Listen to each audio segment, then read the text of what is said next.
సోదర మహాశివులారా, సృష్టికర్తనటువంటి దైవము మానవాళికి మార్గం చూపించడానికి ఎంతోమంది దైవ ప్రవక్తల్ని పంపించాడు.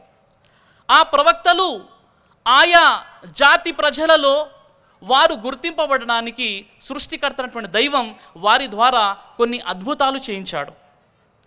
సామాన్య ప్రజలు చేయలేనటువంటి విషయాలు ప్రవక్తల ద్వారా కొన్ని అద్భుతాలు చేయించి వీరు ప్రవక్తలు అని ఆ ప్రజలు గుర్తించేలా దైవం వారికి కొన్ని అద్భుతాలు కూడా ఇవ్వడం జరిగింది. వీటిని ఇస్లామీ పరిభాషలో మోజిజా అని అంటారు. మోజిజా అంటే అద్భుతాలు.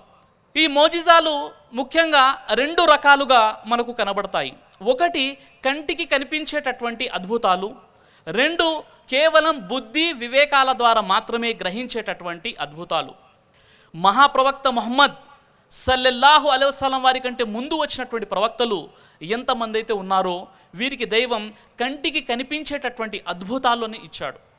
కానీ ప్రవక్త ముహమ్మద్ సల్లల్లాహు అలైహి వసల్లం వారికి దైవం ఖురాను గ్రంథాన్ని ఇచ్చాడు.